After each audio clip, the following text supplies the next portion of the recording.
first time I heard Melissa's lawyer scream, it cracked through courtroom 3 like a whip. "You can't do that. You don't have the legal right," he shouted, face red, one palm smacking his briefcase.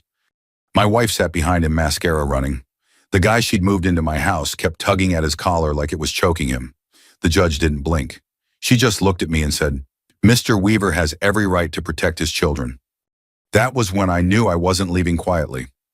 But it didn't start in a courtroom. It started on my porch in Cedar Rapids, Iowa, with my key in my hand and my own front door refusing to open. I'm Tom Weaver, 52, born and raised on the east side, the kind of man who keeps jumper cables in the truck and says thank you to the cashier at Casey's. I fix airplanes for a living, nothing glamorous, just steady work and long hours.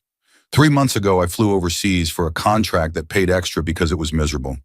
I did it for my family. That's the part people say like a bumper sticker, but I meant it. I came home on a Tuesday night in early fall. The rental car smelled like disinfectant and old fries. I drove up I-380 with the wipers whispering back and forth and a knot in my chest that I told myself was just nerves. I kept picturing my kids, Evan 10, all skinny limbs and questions. Maggie 7, still soft around the cheeks, still hugging like she meant it. When I turned off Blair's Ferry Road into our subdivision, the streetlights made wet pavement shine like black glass. Our house looked the same as always. White siding, little porch, the wind chime Melissa liked because her sister said it was cute. I parked and sat there a second, listening to the rain tick on the windshield. Home. I grabbed my duffel and walked up the steps. The porch light clicked on. I slid my key into the lock. It didn't turn. I tried again slower. The key scraped and rattled, useless. My stomach dropped so fast it felt like I'd missed a step on a staircase. I leaned in. The lock was new, bright. The kind you buy at Menards and install when you're mad enough to turn your life into a project. My phone buzzed before I could decide what to do. Melissa. The locks were changed. The kids have their new father. Don't bother us. I read it, waiting for the punchline. There wasn't one. New father. I stared at the door. I stared at my suitcase. I could hear a TV somewhere inside the neighborhood, muffled laughter through someone else's curtains. I realized my hands were shaking, not from the cold. I typed 2 words because anything longer would have been a plea. Me as you wish. The message sent. The porch smelled like wet leaves and faintly someone's cologne. Not mine. Not the cheap aftershave I used. Something sharper, younger. That smell did more damage than the text. I stood there another 10 seconds, long enough to feel stupid for standing there at all. Then I did the one smart thing I could manage. I left. I drove to a motel off the interstate, the kind with a flickering vacancy sign and a lobby that smells like burnt coffee. The clerk barely looked up. I paid, took the key card, and walked into a room that hummed with an ancient air conditioner. I sat on the edge of the bed, boots still on, and let my mind run backward, like it always does when I'm trying not to feel something.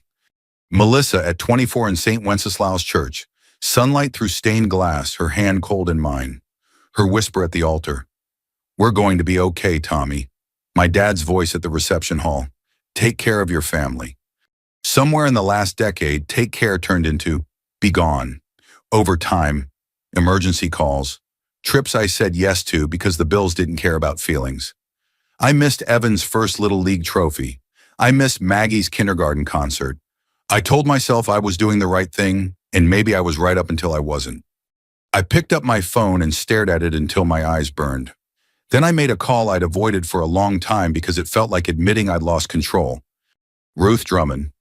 Ruth was a local attorney, 60-something, gray hair pinned, tight voice like gravel. She'd handled my mom's estate years back, and she didn't sugarcoat anything. When she answered, I could hear paperwork in the background, the sound of a life that still made sense. "This better not be nonsense, Tom," she said. "It's not," I said, and my voice cracked anyway. "I'm home. The locks are changed. Melissa," she texted me, "said the kids have their new father." Silence, then a sharp inhale. "Where are you?" she asked. "At a motel by I-380. "Good," she said, like she meant it. "Stay there. Do not go back to that house tonight. Don't bang on the door. Don't talk it out. You hear me?" "Yes." "Be in my office at 8, she said. "Bring your passport and anything that shows you've been providing. We're going to do this clean and legal. For the kids." I swallowed. "Ruth, did you know?" I heard rumors, she said. Rumors aren't proof. This text is different. When we hung up, the room felt smaller. My suitcase sat untouched, still packed, like even my clothes didn't belong anywhere. 10 minutes later, my phone lit up again. Unknown number. It rang twice and stopped. No voicemail, no message. Just a reminder that I wasn't the only one awake in Cedar Rapids tonight. I stared at the dark screen and felt something settle inside me, heavy, steady, and quiet. Okay, I said to the empty room, as you wish. I didn't sleep so much as I faded out for an hour or two, then snapped awake like someone had slapped the back of my head. The motel room was gray with dawn. Rain had stopped. The air conditioner rattled like it was chewing gravel. My mouth tasted like pennies in old coffee. I sat up and reached for my phone, expecting, stupidly, some message that said, "Sorry, come home, let's talk." Instead, my screen hit me with a number that made my stomach flip. 13 missed calls. Most from an unknown number, a couple from Melissa, one from a blocked caller ID, and a voicemail. I pressed play, holding the phone away from my ear like it might burn me. "This is attorney Dan Kilmer, representing Melissa Weaver." A man's voice snapped, breathy with anger. "Your little stunt, changing access, and listen carefully, you do not have the legal right to do what you're doing. If you interfere with my client's residence or her children, we will..." The message cut off. Either the signal dropped or he hung up mid-threat. But I heard enough. It wasn't apology. It was panic dressed up as confidence. I stared at the ceiling for a long moment, my pulse thudding in my throat. The part that hurt the most was still the text's new father. But this felt like the first crack in whatever fantasy Melissa and her boy toy had built while I was gone. I took a shower that did nothing but make the motel smell like wet towels.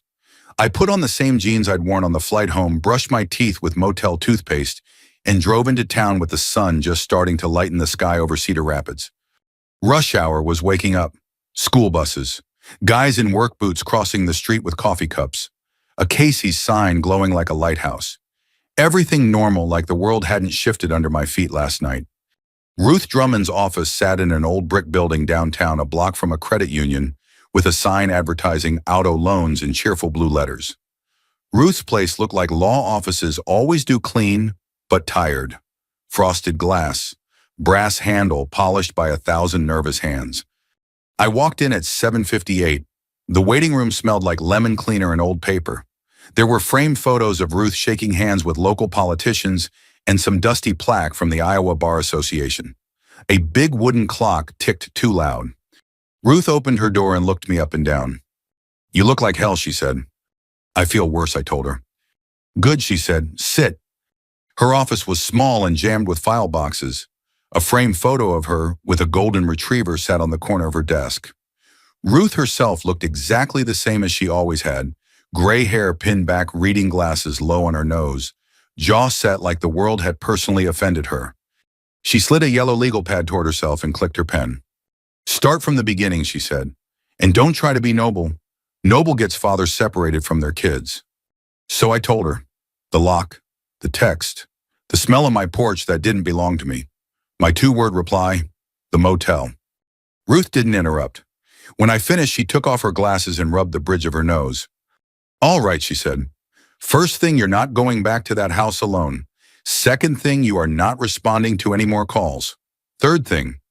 She opened a file drawer and pulled out a thick folder with my name on it. My heart thumped harder, just seeing it. "You remember this?" she asked. I frowned. "That's from last year." "Mm-hmm," she said. "The day you came in here and said, 'Ruth, I think my wife is hiding something, and if I'm gone for work, I don't want to come home to a disaster.'" I swallowed. I'd tried to forget that day because it made me feel like a paranoid old man. Melissa and I had fought about money again. She'd bought a brand new living room set we couldn't afford, then told me I was controlling when I asked how she paid for it. She'd said things that still rang in my head. "You're never here. You don't get a vote." Ruth flipped through paperwork like she was shuffling cards. "You signed an asset protection agreement," she said, tapping a page. "Not a magic shield, Tom, but enough to slow down any attempt to sell or transfer major assets without both parties involved. The house, the vehicles, anything tied to your credit and income." I blinked. "So she can't." "Not quickly and not quietly," Ruth said.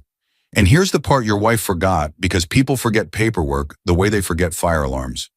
She pulled out another document and slid it across the desk. Medical power of attorney for the children, she said. Educational decision authority in case of travel. The boring stuff you signed because Melissa was too busy scrolling on her phone to renew anything. My hands tightened around the paper. Ruth, I didn't do that I didn't plan. I know, she said, and her voice softened just a hair. You did it because you were scared, because something felt off, and because deep down you didn't trust her. That hit me harder than I expected. My throat tightened. I wanted to trust her, I said. Wanting doesn't make it so, Ruth replied. Then she leaned forward. Listen to me, Tom. This isn't revenge. This is protection.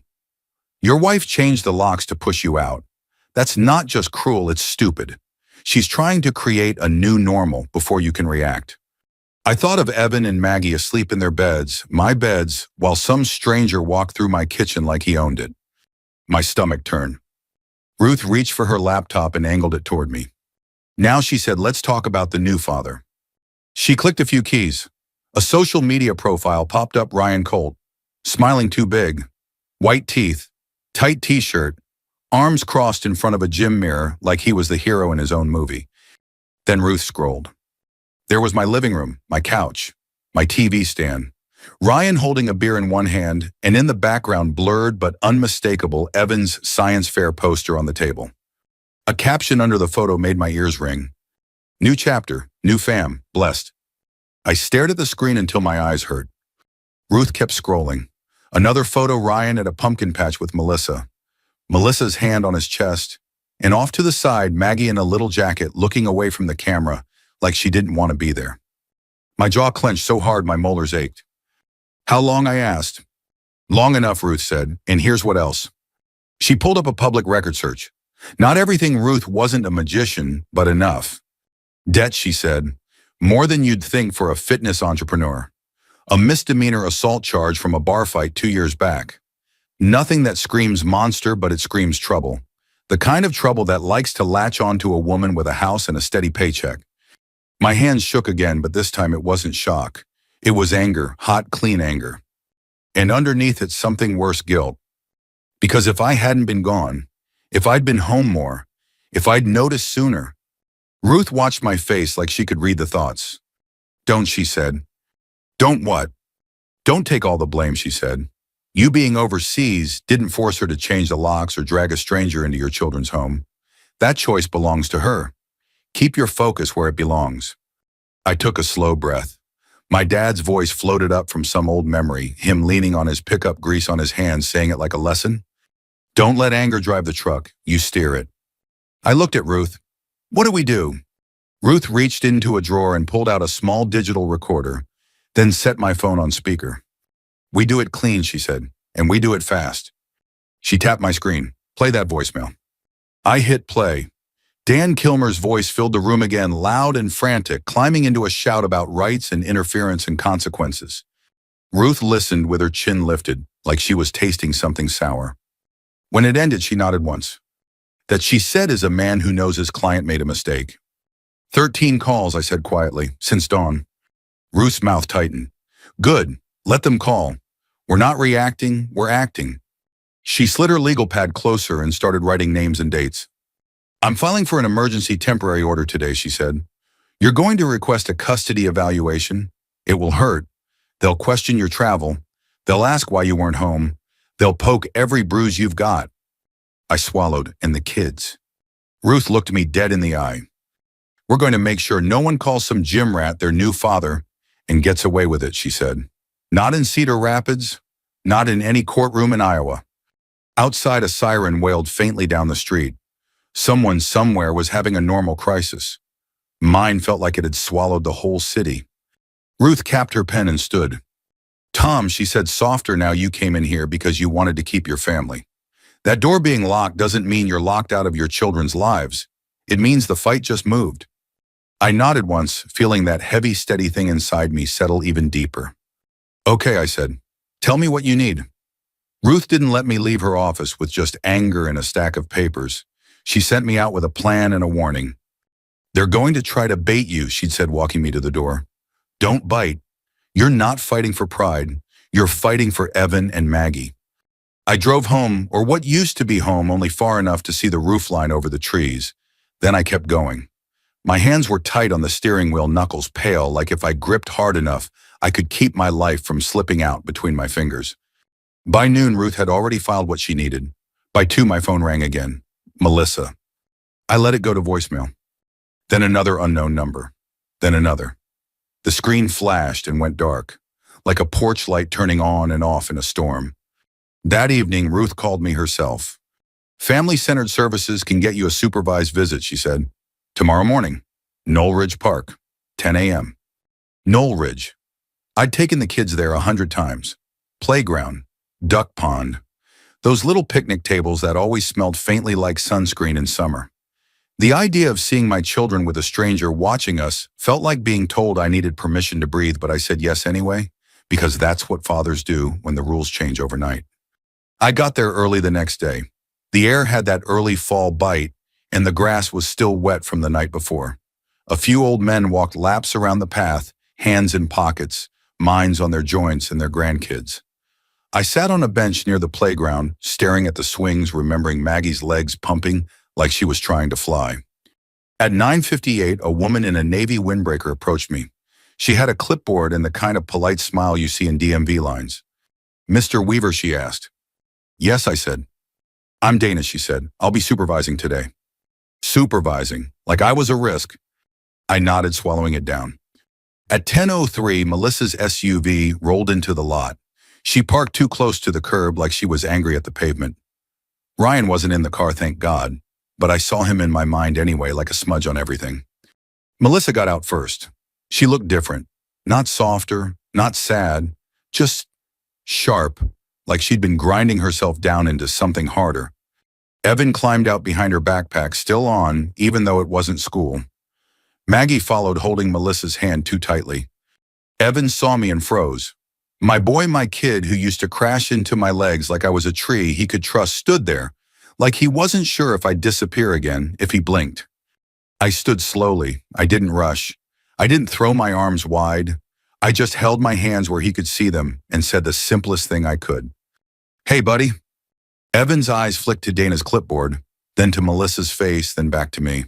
He took 2 steps forward. Hi, Dad, he said, voice small. Maggie didn't move. She stared at me like she was looking through me, like I was a picture she couldn't quite place. I crouched a little so I wasn't towering over her. Hi, Mags, I said gently. I brought you the strawberry gummies you like. Her eyes darted to the bag in my hand. She looked at Melissa again like she was asking permission to want something. Melissa's jaw tightened. Dana cleared her throat softly. We're here for the children, she said, reminding all of us. I handed the gummies to Maggie without pushing. She took them with both hands and didn't smile, but she didn't hand them back either. I'd take that. We walked toward a picnic table. Evan kicked at pebbles. Maggie stayed close enough that I could smell her shampoo, babyish sweet. That smell hit me so hard I almost had to turn my head. Evan climbed onto the bench. He didn't meet my eyes. Mom says you don't want us anymore, he said. The words went straight into my chest. I looked at Melissa. Her face didn't change, not a flinch. I forced my voice to stay steady. Evan, look at me. He did slowly. I always want you, I said. Always. I went overseas to work. I came home to see you. That's the truth. Evan swallowed. Then why can't you come to the house? There it was. The question. The lock-shaped hole in the middle of everything. Because grown-ups are having a disagreement, I said, and we're going to fix it the right way. Maggie finally spoke, her voice barely louder than the wind. Are you mad? I shook my head. I'm hurt, I said carefully. But I'm not mad at you. Never. Dana watched us, pen hovering. Melissa kept her arms crossed like a shield. For an hour, I did what I could. I pushed Evan on the swing. I sat on the grass with Maggie while she ate gummies one at a time. I asked about school, about friends, about the new math homework Evan hated. I told them I was back. I told them I wasn't going anywhere. But every time I got close to normal, Melissa's presence pulled the air out of it, like a storm cloud you can't ignore. When the visit ended, Evan hugged me fast like he was stealing it. Maggie let me kiss her forehead but kept her body stiff. Melissa didn't look at me when she loaded them into the SUV. See you soon, I called softly. Evan waved. Maggie didn't. The SUV pulled away and the empty playground suddenly looked like a joke. That night I went somewhere I hadn't been in years, VFW Post 788. It smelled like coffee that had been sitting too long and the faint tang of old smoke soaked into wood. The kind of place where men didn't ask questions until you were ready to answer them. A couple TVs played baseball. A few veterans sat in their usual chairs like they were part of the furniture. Tom Weaver, a voice called. I turned and saw Frank Leland, a guy I'd known since high school. Gray at the temples, now belly starting to show, still wearing his ball cap like it was glued on. I heard you were back, he said, stepping in and squeezing my shoulder. You look like you got hit by a truck. Feels like it, I said. Frank didn't push. He handed me a styrofoam cup of coffee and nodded toward a table. I sat. I stared at the black coffee like it might explain my life. After a while, I said it out loud. She changed the locks. Frank's face tightened. That's low. She told me the kids have their new father, I added, and my voice cracked on the last word. Frank let out a slow breath through his nose. People do ugly things when they think nobody's watching. I thought I was doing the right thing, I said. Working, providing. Frank leaned back, eyes tired but steady. Maybe you were. Maybe you weren't. But her choices are her choices. Don't let guilt turn you into a doormat. The next morning, Saturday, I kept moving because sitting still felt like drowning. I went to St. Mark's the church off First Avenue, where they ran a food pantry. I wasn't a big church guy, never had been, but Ruth had said something that stuck community matters in court. And honestly, it mattered in my head too. Inside the pantry, the air smelled like cardboard and canned beans. Volunteers packed boxes. An older woman with kind eyes handed me a hairnet like I was in a cafeteria. New, she asked. Yeah, I said, name's Tom. Thank you for being here, Tom, she said, and for some reason, that nearly broke me. I stacked peanut butter jars. I carried boxes.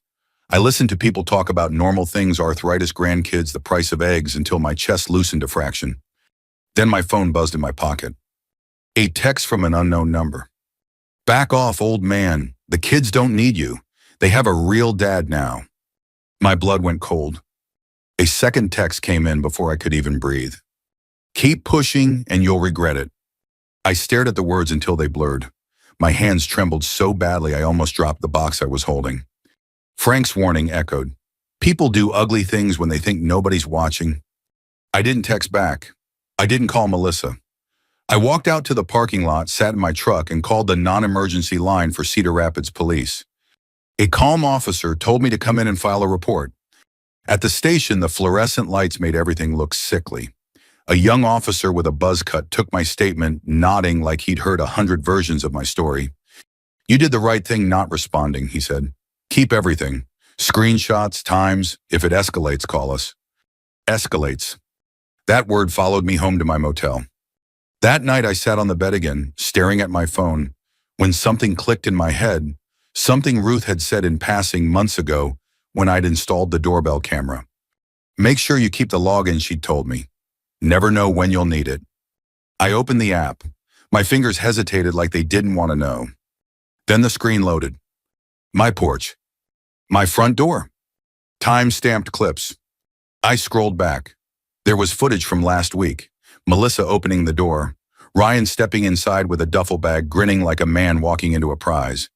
Evan trailing behind them, shoulders slumped. Maggie standing in the doorway, thumb in her mouth. Another clip, Ryan on the porch at midnight, stumbling, waving his arms, slamming the door so hard the camera shook. Another Melissa screaming on the porch, pointing at Evan, her face twisted with anger I'd never seen before. My stomach churned. My hands went numb. I wasn't imagining it. I wasn't overreacting. I had the truth cold and recorded. I called Ruth immediately. When she answered, I didn't even say hello. Ruth, I said, voice tight, I have video. There was a beat of silence, then email it to me, now. I sent the clips. My fingers moved fast, like they finally knew what to do. When I finished, I sat back and stared at the motel wall. My life had turned into files and timestamps and legal pads. But my kids' faces were in those clips, and that was all that mattered. Ruth called back 15 minutes later. Her voice was low, controlled, and dangerous.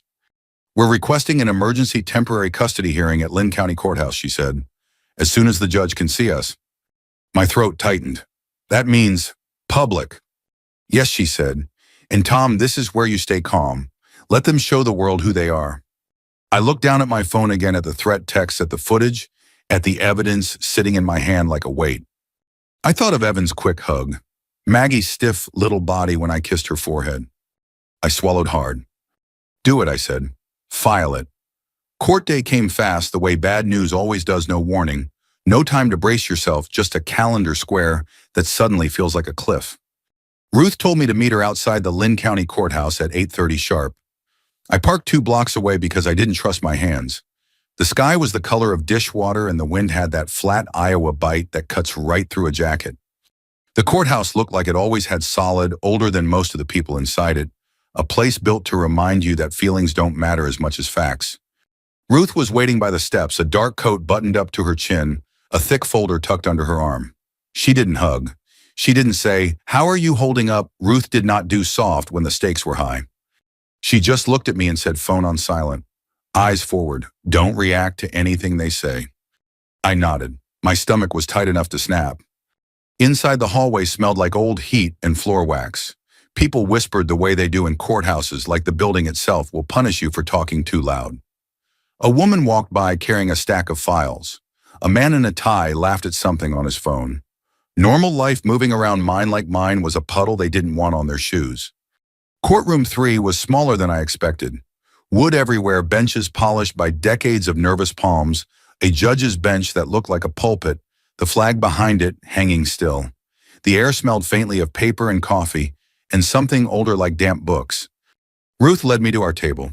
I sat hands folded, trying to make my body look calm, even when my insides weren't. Behind us, a few people I recognized slipped into seats. Frank from the VFW gave me a small nod, and didn't sit too close like he knew pride mattered. From St. Mark's Pantry, the older woman Marilyn sat in the back row, with her purse in her lap, eyes gentle but steady. It hit me then that this wasn't just a fight behind closed doors anymore. This was public. And then Melissa walked in. She wore a beige coat like she was trying to look harmless. Hair done, makeup heavier than usual. She looked straight ahead, chin up like she'd practiced. Behind her, Dan Kilmer followed, mid-40s, sharp haircut, briefcase like a weapon. And behind them, Ryan. My chest went tight. He wore a sport coat that didn't fit right, like he'd borrowed it 5 minutes ago. He scanned the room like he was looking for who was watching, and for the first time I saw something under the swagger. Nerves. He caught my eye and smirked anyway, because men like him can't help themselves. Ruth didn't even glance at him. She opened her folder, laid out documents in neat stacks, and whispered, "Good." He showed up. "Good," I murmured. "Men who can't stay quiet always help you," she said. The judge entered a moment later. Judge Helen Markham, late 50s, maybe hair pulled back, glasses, low, a face that said she'd heard every excuse a human mouth could form. Everyone stood. The room settled. The air changed. We sat. "Emergency temporary custody hearing," the judge said, looking down at her file. "Weaver versus Weaver." Hearing my last name spoken like that, like a case, not a family, made my throat burn. Dan Kilmer stood first, smooth as oil. "Your Honor, my client, Melissa Weaver, has maintained the children's day-to-day care while Mr. Weaver has been overseas. We believe this petition is retaliatory and—" "Mr. Kilmer," the judge cut in voice flat. "Your client changed the locks on a marital residence while the other parent was out of the country." Dan's smile tightened. "Your Honor, there were safety concerns." "What concerns?" the judge asked. Dan shifted. "Emotional volatility, the stress of reintegration." Ruth stood slowly. "If I may," she said. The judge nodded. "Ms. Drummond." Ruth's voice filled the room without yelling. "This is not about feelings. This is about actions. My client returned home after 3 months overseas and was denied entry to his own home, then received a written statement from his wife that the children have a new father and that he should not bother them." Melissa's head snapped toward Ruth. Ryan's smirk flickered. Ruth continued, "Your Honor, I have that text message, time-stamped, and I have evidence that a non-relative adult male has moved into the home with the minor children without Mr. Weaver's consent." Dan stood straighter. "Your Honor, the gentleman is Miss Weaver's partner and provides support." Judge Markham's eyes narrowed. "Support is not a legal category." A quiet ripple went through the benches behind us. I heard Frank shift in his seat. Ruth placed her first document on the table and slid it forward. Asset protection agreement and residency rights, she said. Melissa Weaver does not have sole authority to remove Mr. Weaver's access to the marital residence. Dan's jaw clenched. He started to speak. Ruth didn't let him. She slid the next papers forward. Medical power of attorney and educational decision authority, she said. Mr. Weaver retains legal authority in these matters. These were executed prior to his travel and remain valid. Melissa's face went pale so fast it looked like someone had turned down the lights on her. Ryan leaned toward her and whispered something. She didn't answer. Dan cleared his throat. Your Honor, we contest the interpretation. Judge Markham held up a hand. You can contest all you want. These documents speak for themselves. Ruth turned another page. Now the more urgent issue, the welfare of the children. She looked at me briefly, just enough to remind me stay calm. Then she pulled out a printed screenshot and held it up. Public social media post, she said. Ryan Colt. Caption, new chapter, new fam. Photo taken inside the Weaver residence. Evidence that Mr. Colt has positioned himself as a replacement parent. Ryan's head lifted chin up, trying to look amused, but his fingers were white around the armrest. Dan snapped, social media is not. It's not the only thing Ruth said, and there was a quiet edge to her voice now that made the room feel colder. She reached into her folder and placed a USB envelope on the table, like it weighed 100 pounds. Doorbell camera footage from the marital residence, Ruth said. Time-stamped. Multiple clips, including Mr. Colt appearing intoxicated on the porch late at night, slamming the door, and Ms. Weaver screaming at the children. Melissa stood up so fast her chair scraped. That's not. Sit down, Judge Markham said, calm as snowfall. Melissa sat shaking. Ruth nodded toward the bailiff. The judge watched a short clip on the courtroom monitor. No sound played, but it didn't need it. The camera shake when the door slammed said enough. Ryan's stumble said enough. Melissa's finger pointing Evan backing away said everything. The judge's mouth tightened into a straight line. Dan tried again, voice rising. Your Honor, this is selectively presented. In the full context, my client was under stress. We're all under stress, the judge replied. That doesn't excuse destabilizing children. Ruth turned to the last stack. And finally she said, Mr. Weaver received threatening messages from an unknown number. We have filed a police report. The language references the children having a real dad now. Ryan's head jerked up. I felt it like a wire tightening in the air. Dan shot a look at Ryan so sharp it could have cut glass. Ryan couldn't stand it. He pushed up from his seat, halfway, voice loud enough that everyone heard. So what, he blurted. He ran off overseas. Somebody had to be the man of that house. The room went dead still. Even Melissa looked like she'd been slapped. Judge Markham stared at Ryan for a long, cold second. Sir, she said, you are not a party to this case. You will remain silent. Ryan opened his mouth again, but Dan grabbed his sleeve and hissed, sit down. Ryan sat, breathing hard, eyes darting like an animal that just realized the trap is already closed. Judge Markham looked down at her notes, then back up at Melissa. Mrs. Weaver, she said, you changed the locks. You introduced an unrelated adult male into your children's home. You allowed public statements framing him as a replacement parent. You have displayed volatile behavior on video. You have created instability. Melissa's lips trembled. I was lonely, she whispered, but it came out thin like a thread breaking. The judge didn't soften. Lonely is not a legal justification. Dan tried to speak, and that's when it happened, the moment that would replay in my head later. He raised his voice, the polished lawyer mask cracking. You can't do that. You don't have the legal right, he shouted, palm smacking his briefcase like noise could change reality. Judge Markham didn't blink. Mr. Kilmer, she said, lower your voice. You're in my courtroom. Dan's face flushed. Melissa's mascara finally ran dark tracks down her cheeks. Ryan tugged at his collar like it was choking him. Judge Markham turned to me. Mr. Weaver, she said, based on the evidence presented, I am granting emergency temporary primary custody to you. Mrs. Weaver will have supervised visitation. Mr. Colt will have no contact with the children pending further order. My lungs released a breath I didn't know I'd been holding. Judge Markham's voice stayed steady, official final. Furthermore, Mrs. Weaver will vacate the marital residence for 30 days. Any violation will be treated seriously. Melissa made a small sound, half sob, half gasp. Ruth placed a hand lightly on my forearm, grounding me. Stay calm, she whispered. I stood when the judge rose because that's what you do. but my legs felt like they belonged to someone else. In the hallway afterward, Melissa came toward me like she'd forgotten there were other people in the world. She was crying openly now, hair coming loose, the careful image dissolving. "Tom, please," she said, voice breaking. "I didn't think." I looked at her, and I expected to feel victory. What I felt was a cold, steady kind of relief, like pulling my kids out of a burning house. "I'm not doing this to hurt you," I said quietly, keeping my voice low because Evan and Maggie weren't here to hear it. "I'm doing this because you forgot who mattered." Ryan hovered behind her, silent now. He wouldn't look at me. Dan Kilmer stormed past us, still muttering about appeals and rights, but his words were wind. Ruth leaned close to my ear. "Go," she said. "We have an order. Now we move." I nodded once and walked down the courthouse steps into the Iowa air. The world still gray, still ordinary, but my direction finally clear. And for the first time since my key stopped turning, I felt something that wasn't just pain. I felt my grip come back.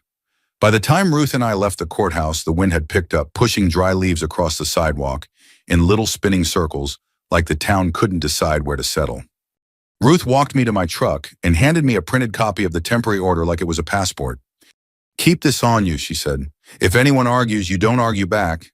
You show them paper." I nodded. My hands were steady now, but my stomach still rolled like I'd swallowed a stone. "And Tom," she added, eyes sharp, "don't celebrate. Don't gloat. Don't post anything. You'll feel tempted. Don't. Win like an adult." "I'm not celebrating," I said. Ruth studied my face for a second, then gave a tight nod. "Good, because now comes the hard part, living." That afternoon, I didn't go to the house alone. Ruth had insisted we bring a deputy to keep it clean. We met in the driveway like it was some kind of transaction. The deputy was polite, bored, like he'd rather be anywhere else. I didn't blame him. The porch looked exactly the same as it had the night I got locked out. Same wind chime. Same welcome mat that said home in big cheerful letters like a joke someone forgot to take down. I walked up holding the order in my hand. The deputy rang the bell. Melissa opened the door. Her eyes were swollen. She had on sweatpants and an old hoodie. Not the courthouse version of herself, the real one. For a split second, I saw the woman I married, tired, scared, human. Then her eyes went hard again, like she remembered she'd chosen a side. Ryan wasn't visible, but I could feel him in the air like a cigarette smell that won't leave. "Tom," she said, voice flat. I held up the paper. "The judge's order," I said quietly. "You need to gather what you need and leave for 30 days, and the kids come with me." Her mouth trembled. "You're taking them today?" "Yes," I said. She looked past me, maybe hoping a neighbor would come out and declare her the victim. No one did.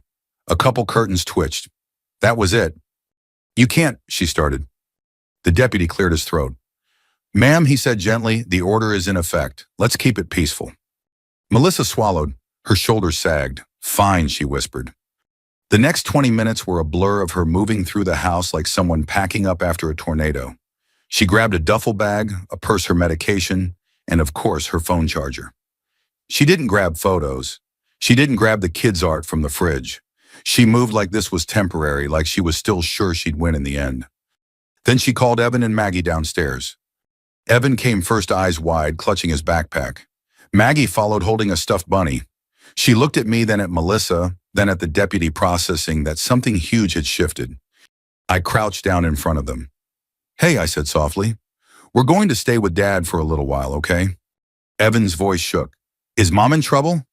"No," I said, because the truth was too big for his mouth to carry. "Grown-ups are sorting things out. You didn't do anything wrong." Maggie's fingers clenched on her bunny. "Do we have to go?" My throat tightened. "Yes, sweetheart," I said. "But I'm here. I'm not leaving." Melissa stepped forward, eyes glossy. She knelt and kissed Maggie's hair, then hugged Evan too hard like she was trying to glue him to her ribs. "I love you," she whispered. "I love you both." Then she looked at me and her voice sharpened again. "Don't turn them against me." I kept my face calm. "I won't," I said. "But you're not turning them against you either. You understand." Her eyes flashed. She didn't answer. Ryan finally appeared at the top of the stairs. He looked smaller without the courtroom audience. His hair was messy. He had a bruise-colored shadow under one eye, like he hadn't slept either. He stared at the kids, then at me. "Hey," he said, trying to sound casual. The deputy's gaze cut to him instantly. Ryan lifted his hands slightly like he was innocent. Here, he said. I didn't speak to him. Not one word. Not because I was afraid of what I'd say, because I didn't want my kids hearing their father trade insults with a stranger. The deputy cleared his throat again. Sir, per the order, you're to have no contact with the children. Ryan's jaw tightened. He looked at Melissa like she'd promised him something, and now it was slipping away. Melissa didn't look back. Within minutes, the kids were in my truck. Maggie in the back seat hugging her bunny Evan, staring out the window like he was watching a movie he didn't want. Melissa stood in the doorway with her duffel bag arms wrapped around herself. For a second, I thought she might say something human, something honest. Instead, she said, "This isn't over." Ruth's voice echoed in my head, win like an adult. I nodded once. No, I said quietly, it isn't. And then I drove away with my kids. I didn't have some perfect place waiting. I didn't have a cozy rented house with beds made and pancakes on the stove. I had a key ring, a temporary order, and 2 children whose world had been shaken. Ruth had arranged for me to use a short-term rental, a small 2-bedroom on the northwest side, near a strip mall in a Hy-Vee. The place smelled like fresh paint and emptiness. The carpets were clean but plain. The kitchen had mismatched plates. It was safe. That was the main thing. I carried Maggie's little suitcase in one hand and Evan's backpack in the other. Maggie trailed behind me. Evan walked ahead, trying to be the man like boys do when they're scared. Inside, Maggie asked the question that split my heart clean in half. Are we still a family? I knelt down right there in the entryway, the smell of paint in my nose. We're still your family, I said. Me and you and Evan always. And Mom is still your mom. That part doesn't disappear. But things are going to change. Evan's eyes were wet. He wiped them fast like he was angry at his own tears. I hate this, he muttered. I do too, I admitted. I really do. That night I made grilled cheese and tomato soup because it was the only thing I could do without thinking. The soup came from a can. The bread was store brand. The cheese didn't melt evenly. It was not a victory dinner. It was survival. After we ate, Maggie curled up on the couch and fell asleep with her bunny. Evan sat at the small kitchen table and poked at his homework like it was punishment. I sat across from him. You want to talk? I asked. He shrugged. Mom says you weren't coming back. My chest tightened. I came back, I said. I'm here. He stared at his pencil. Ryan said you didn't care, that you only cared about work. There it was again, the poison getting poured into their ears. I took a slow breath. I kept my voice low and steady the way Ruth told me to keep everything. I've made mistakes, I said. I worked too much. I was gone too much. That's on me. But I never stopped loving you, and I never stopped being your dad. Evan's jaw trembled. Then why didn't you stop Mom? I almost laughed because the question was so unfair and so pure at the same time. Kids think parents are supposed to be all-powerful, like we can stop storms. Because I didn't know, I said honestly, and because I can't control other people, I can only control what I do next. Evan's eyes flicked up to mine. Are you going to take us away from Mom forever? No, I said, and I meant it. I'm going to keep you safe, and Mom is going to have time with you too, but it has to be the right way. He nodded slowly, not agreement, just understanding maybe. Later, when I tucked him into the new bed Ruth had arranged for delivery, he surprised me by asking, Are you going to leave again? I swallowed hard. Not if I can help it, I said. I turned down the next overseas contract. His eyebrows lifted. Really? Really, I said. You're worth more than overtime. He stared at me like he was trying to decide if he could believe it. Then he rolled over and hugged his pillow. In the living room, Maggie stirred as I picked her up. She mumbled half asleep, Daddy. I'm here, I whispered. I carried her to her room and laid her down gently. Her hair smelled like strawberry shampoo and the gummy candy she'd eaten earlier. I pulled the blanket up under her chin and stood there a moment too long, just watching her breathe. When I finally went into the tiny kitchen and sat alone at the table, the silence hit me like a wave. I thought about Melissa in that doorway. I thought about Ryan's smirk in court and his shaky hands afterward. I thought about Dan Kilmer yelling like volume could change law. And I thought about myself, Tom Weaver, 52, the guy who always believed if you worked hard and kept your head down, your family would stay together. Turns out you can work hard and still come home to a locked door. My phone buzzed once more. A voicemail from Melissa. I didn't play it. Not yet. Because the truth was, I wasn't ready to hear her cry. I wasn't ready to hear her bargain. I wasn't ready to hear her try to rewrite what she did. I stared at the screen, then turned the phone face down. Outside, a car drove by on the wet street, tires hissing. Somewhere, a dog barked once and stopped. Inside my little rental, my kids slept under a roof that wasn't ours, but it was safe. And for the first time since I stepped onto that porch, the knot in my chest loosened just enough for one clear thought to rise. Revenge wasn't the point. Safety was. And I was going to earn it one quiet, steady day at a time.